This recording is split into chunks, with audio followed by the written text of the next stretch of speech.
Apa saja fakta-fakta lain dari insiden baku tembak polisi dengan sekelompok orang yang diduga simpatisan Rizik Syihab? Kami akan bahas hal ini bersama Sekjen FPI Munarman, Ketua Harian Komisi Kepolisian Nasional Beni Mamoto, dan Kepala Pusat Kajian Keamanan Nasional Universitas Bayangkara Hermawan Sulistyo.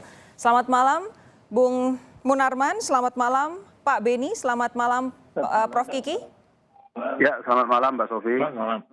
Ini sudah ada ya, Bung Munarman ya? Ya. Oke. Selamat malam, Mbak Sofi.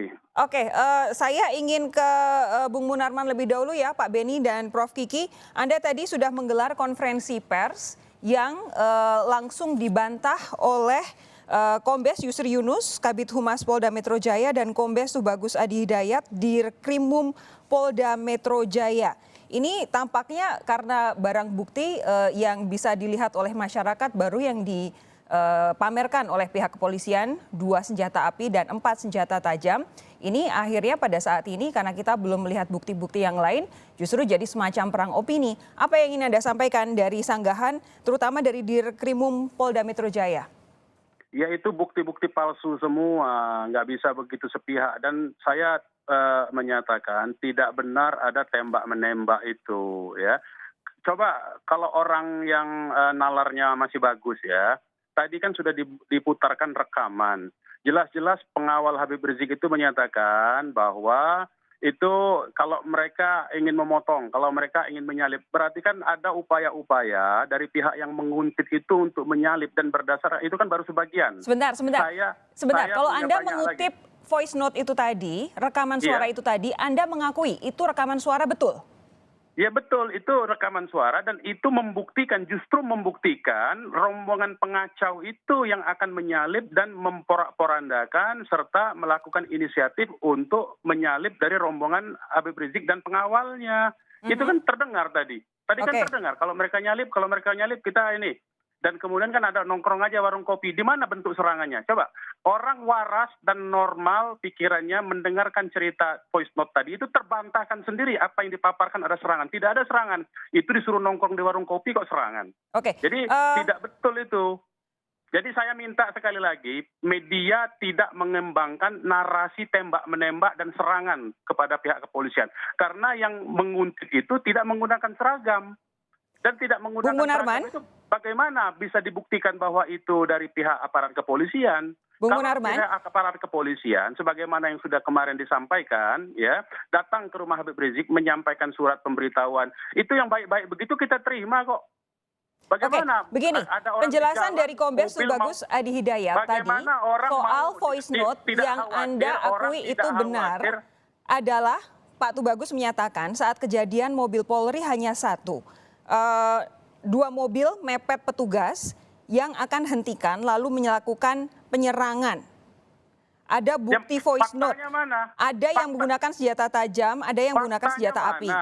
Faktanya mana? Faktanya voice note yang tadi diputarkan sendiri oleh Kompas yang berasal dari bapak-bapak di Polda itu membuktikan bahwa 1 yang mau menyalip itu adalah dari pihak penguntit. Yang kedua, disuruh malah ngopi-ngopi berhenti dulu di pinggir jalan supaya tidak diikuti. Coba, yang mana yang aktif melakukan serangan? Coba, normal saja. Ya? Kalau disampaikan bahwa sedemikian rupa dipancing petugas, lalu dipepet. Dipancing yang mana? Yang memepet itu justru mereka. Mana ada pancingan memepet? Kok ada pancingan memepet? Tidak ada di voice note tadi, tidak ada. Itu fakta dari mana? Yang saya dengar tadi ada yang meminta untuk ngopi-ngopi dulu. Coba kalau mereka mengikuti. Iya, lihat coba mana yang mengikuti. Kan cuma memantau. Tidak ada. Pepet tidak ada. Oke. Kan jadi fakta, jangan diputarbalikkan.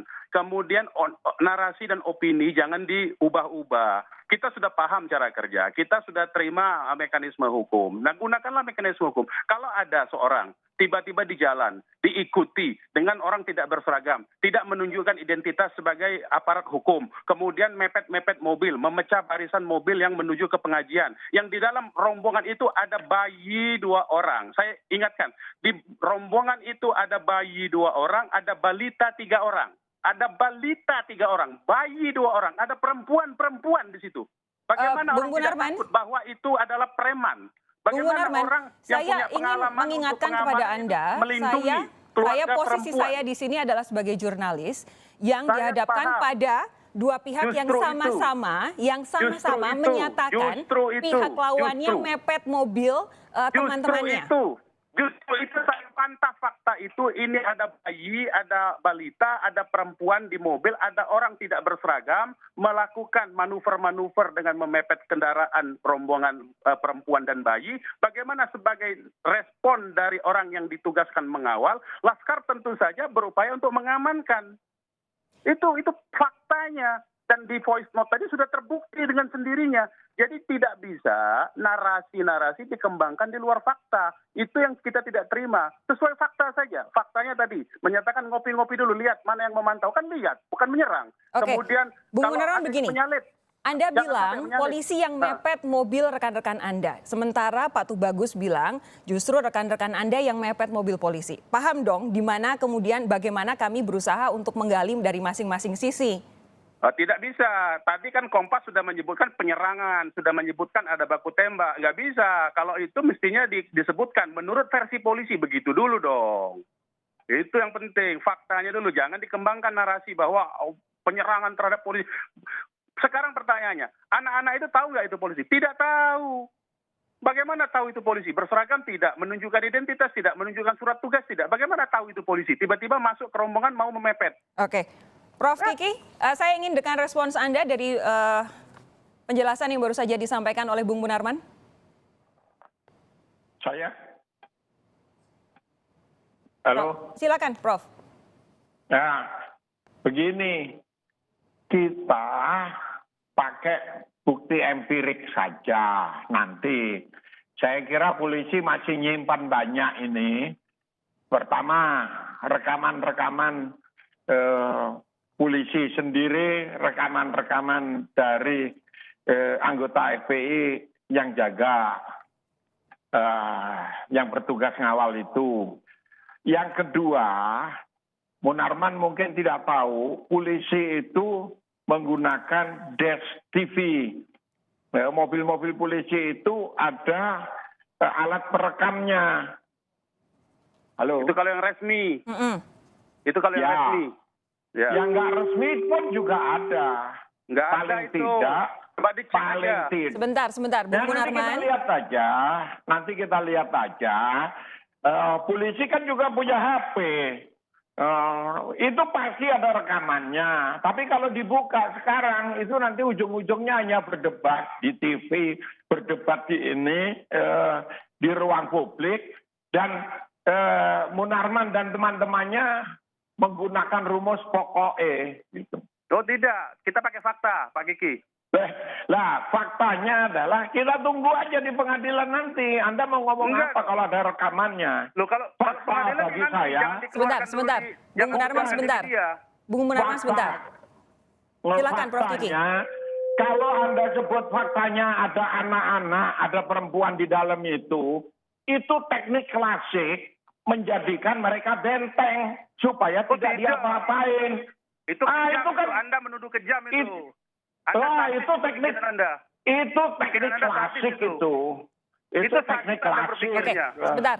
Itu Prof. Kiki. dia sendiri nggak mungkin. Itu cucu beliau, cucu Habib Rizik nggak mungkin dikorbankan. Iya, tapi diajak jalan jam 1:30 malam itu Enggak, apa karena besok pagi mau maksudnya? pengajian. Besok pagi mau pengajian subuh keluarga. Jam 1:30 malam itu nggak masuk akal saya. Kalau Masuk jam akal. 8 malam, Karena Bapak nggak pernah jam ngaji. 9, Karena Bapak nggak Sebentar, pernah ngaji. Bung Munarman Jam sebentar. 8. Kita kasih kesempatan Prof. Kiki. Tadi Anda sudah saya beri jam kesempatan 8, bicara jam 9. panjang. Nah, itu teknik untuk melindungi satu. Yang kedua, polisi kan juga nggak tahu ada anak-anak di dalam jam 1:30 malam gimana caranya melihat di dalam Pengawal juga nggak tahu kalau mobil yang polisi lain. dengan baju tidak seragam. Sebentar, Tengah Bung malam Munarman. mepet mobil. Sama, Baju tahu tidak juga. seragam itu, tunggu, itu nama-nama dan data mereka, foto-fotonya itu sudah ada sejak demo di MK untuk Pilpres. Itu sudah lengkap datanya, fotonya lengkap segala macam gitu. Jadi ada di Itu siapa mana? itu? Mana dibilang Oke. Foto siapa? Oke, saya Sejak harus beri Pilpres kesempatan untuk Bung Munarman. Bung Munarman, silakan jelaskan soal data-data soal 6 tewas 4 buron ini. Data yang disebut oleh Pak Kiki tadi apa itu? Saya nggak ngerti itu data sejak ada Pilpres sejak apa? Nggak ada hubungannya itu. Orang-orang itu sudah punya track record jadi pasukan khusus, jadi pengawal tanpa gamis, pakai baju preman, pakai baju biasa, gondrong. Itu kan fotonya beredar di mana-mana.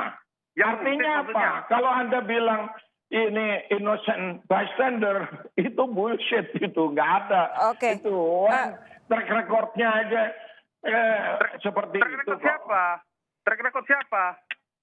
Bapak-bapak, saya ingin ingatkan ini kita siaran live. Harap Anda bisa menyaring perkataan-perkataan yang muncul ya. Anda, kita barusan nonton di YouTube, Anda nyiram Tamrin Tomalgola dengan air Loh, Anda juga. Anda Sebentar, apa, Prof. Kiki. Anda itu profesor apa? Wawancara Anda itu TV. profesor apa? Pak Munarman, Bung Munarman, Anda itu. silakan Anda Anda jelaskan Anda data-data profesor soal apa? anggota Anda tadi yang 6 orang Saya tahu tewas dan Anda. juga 4 buron. Saya tahu dengan Anda, Kiki saya tahu sama Anda. Lah, Bung Munarman, Pak Kiki, mari kita kembali ke inti permasalahan malam hari ini. Bung Munarman silakan. Tadi sudah disampaikan responsnya oleh Prof. Kiki. Saya minta penjelasan Anda soal data-data dari 6 orang ini yang tewas, kemudian 4 yang masih buron. Tidak ada yang buron, ya saya katakan. Dia tidak buron karena dia tidak melakukan, yang 4 itu tidak melakukan tindak pidana apapun juga. Yang 4 orang itu hanya mengawal pimpinan FPI, gurunya sendiri, yaitu Habib Rizik Syihab. Tidak ada pidana. Mereka tidak melakukan apapun dan tidak bersentuhan apapun. Ya, itu satu. Nah, yang 6 orang yang korban ditembak, dibunuh ini, Muhammad Suci Kadafi Putra, Andi Oktiawan, Lutfi Hakim, Muhammad Reza, Faiz Ahmad Syukur, Ahmad Sofyan, ini semua anggota Laskar Pembela Islam DKI Jakarta. Mereka adalah murid-murid dari guru-guru di FPI. Mereka biasa memang mengawal, tidak ada persoalan, dan mereka dalam pengawalan di standar FPI itu tidak pernah menggunakan senjata tajam, apalagi senjata api. Oke, kalau Karena tadi Anda standar bilang kita tidak ada yang begitu. buron, 4 orang yang dinyatakan diburu oleh polisi ini di mana sekarang? Ya saya tidak tahu siapa yang dimaksud oleh dia, oleh mereka, oleh polisi. Ya. Adakah Karena memang 4 orang anggota Anda yang masih belum ketemu? sudah ketemu semua? Oke, sudah ketemu semua 6 orang ini Sudah ya? ketemu semua? Sudah ketemu semua, bahkan polisi kan tidak tahu. Jumlahnya itu lebih dari situ yang mengawal itu. Itulah datanya salah-salah begitu dipaksa 10 orang seolah-olah. Kan salah itu. Masih ada data kita yang mengawal lain, begitu. Oke, jadi Anda menyanggah penjelasan polisi bahwa ada 10 orang Sudah, dalam saya kira- insiden, saya 6 kira orang ya. meninggal, 4 buron, Anda sanggah itu ya? Saya kira yang jelas sudah 6 orang dibunuh, ya, dibantai. Orang tidak punya perlawanan. Kami yakinkan, kami pastikan FPI dan Laskar FPI tidak pernah menggunakan senjata api. Kalau ada tembak-tembakan, mana polisi yang kena tembak? Mana mobil polisi yang kena tembak? Kecuali ditembak sendiri mungkin, ya. Oke. Buktikan polisi-polisi yang diserang itu yang mana? Kalau ada tembak-menembak berarti kan ada korban juga dari pihaknya kepolisian. Oke, Ini kan tidak nanti ada. saya akan tanyakan kepada Prof. Kiki apakah perlu polisi membuka ini semua. Sesaat lagi saudara, Anda tetap bersama kami, Sapa Indonesia Malam akan segera kembali.